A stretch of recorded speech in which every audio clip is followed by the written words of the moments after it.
Made possible through support from ARC Thrift Stores, the ARC of Aurora, Developmental Pathways, and PASCO, Personal Assistance Services of Colorado. THINK+change talks. People with disabilities who live in the U.S. are 2.5 times as likely to be victims of violent crimes as those without disabilities, and 3 times as likely to be targets of rape, robbery, or aggravated assault. Victimization in people with disabilities, it's real. A series of different perspectives. Medicaid fraud. I am Joseph, and I have a developmental disability, and I've been a victim of Medicaid fraud. So I was on Medicaid, and due to my disability and also medical problems, I actually couldn't work anymore, and this was before the Affordable Care Act, so I had no insurance, and so I ended up actually being homeless, and I got into a spot in a supportive housing program, which I was really excited about because I thought I was going to get some help. And then within days, within 48 hours, I noticed, I would log on to my Medicaid account to see, the billings. I started to see thousands and thousands, literally almost up to $20,000 of billings for services that I was not getting. And this was being billed from the place that was supposed to be helping me.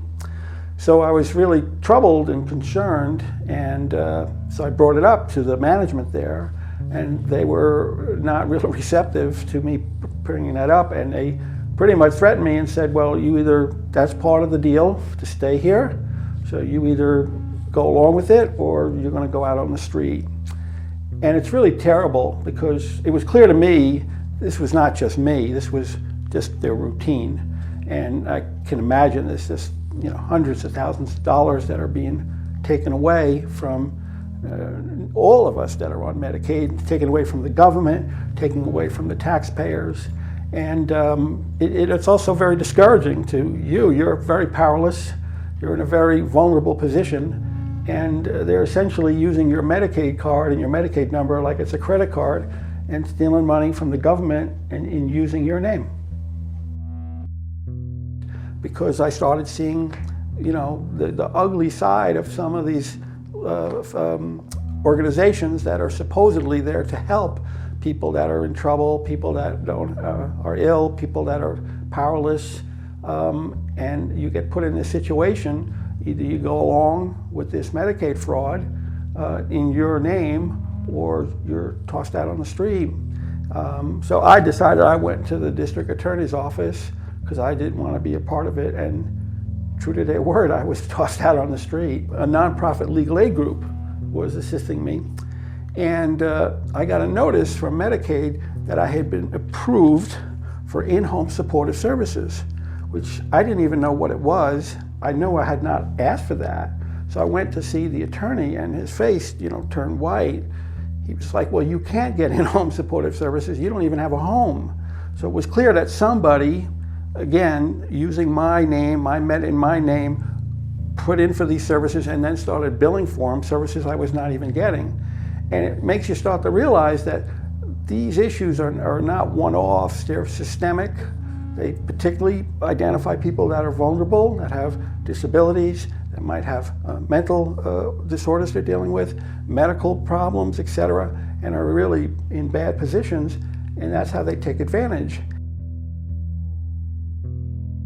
I started not trusting my providers, the people that were, whether it be therapists or doctors, and that's not a good place to be. You need to trust these people.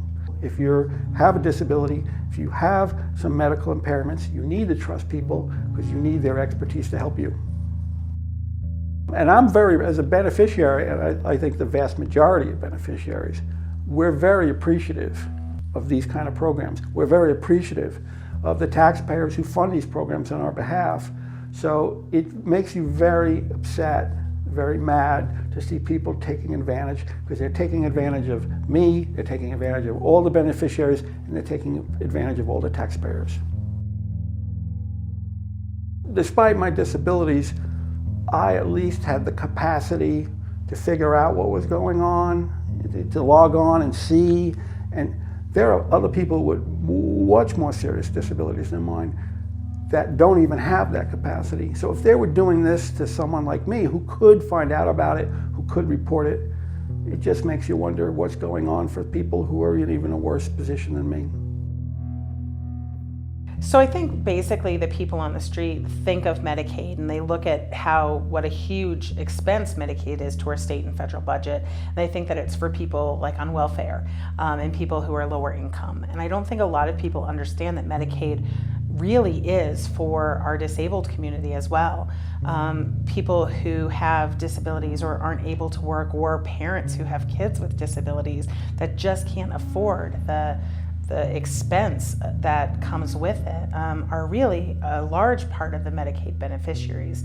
So when we have Medicaid fraud, it directly impacts those folks with disabilities because it almost cheapens or minimizes the availability and the thought of what Medicaid really is for. And it's to provide those basic medical care to people who can't afford it. And those with disabilities have just such an inflated medical budget that it's there to help them.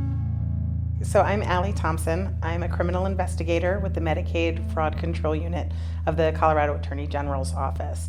So our unit investigates Medicaid provider fraud. So when people are billing Medicaid for services not rendered or submitting false claims, we investigate that, as well as abuse and neglect of patients in Medicaid facilities. Our unit sees a lot of different types of provider fraud. So we see, again, people who submit bills for services not rendered. For instance, we had a speech therapist who saw a variety of kids providing speech language pathology services, and she would see them maybe once and then continue to bill for 12 months worth of service when she wasn't providing those services or seeing any of those children. We also have cases where durable medical supply companies are refurbishing used wheelchairs and billing Medicaid for new wheelchairs. We have, again, with the DME companies, they like to send things that aren't needed. So if you hurt your back and your doctor prescribed a back brace, well, then you get an arm sling and the back brace and maybe some incontinence briefs or stuff like that, just to inflate those bills and steal from the Medicaid program. The fraud that we're seeing, especially when it comes to the people with disabilities receiving Medicaid, they're vulnerable. They don't know necessarily what they're being charged for, what Medicaid is being charged for their care. So a lot of our suspects are capitalizing on that vulnerability, which I don't think a lot of people realize. By capitalizing on that vulnerability, it victimizes them over and over and over again. And again, when they actually need the benefits, they aren't always available then. The Medicaid spending in the United States and in the state of Colorado is out of control. It accounts for almost a quarter of the state annual budget, and that's just for the state's portion of Medicaid. The more fraud there is, the more Medicaid gets spent out, and the more Medicaid that gets spent out means more taxes and less money to go to other things like education and the other services the state pays for. So the crime of Medicaid fraud impacts everyone, whether they receive Medicaid benefits or not, because it's taking up their hard-earned money and taxes and away from other benefits. People with disabilities need therapies, they need DME, they need these services that Medicaid pays for. So I haven't seen a lot of recipient fraud with people with disabilities at all. Whereas our cases, we're looking at providers who are stealing $3-4 million a year from the system. So we get a bigger recovery for the Medicaid system. All money that we receive back goes back into the Medicaid system. So I think we have a bigger bang for the buck by going after the providers. For more information or to find support if you are a victim with a disability, contact the ARC's National Center on Criminal Justice and Disability, www.thearc.org/NCCJD or 800-433-5255. THINK+change. Talks, trainings, and tools to help in your work for or with people with intellectual and other developmental disabilities. Learn more at www.thinkchange.training.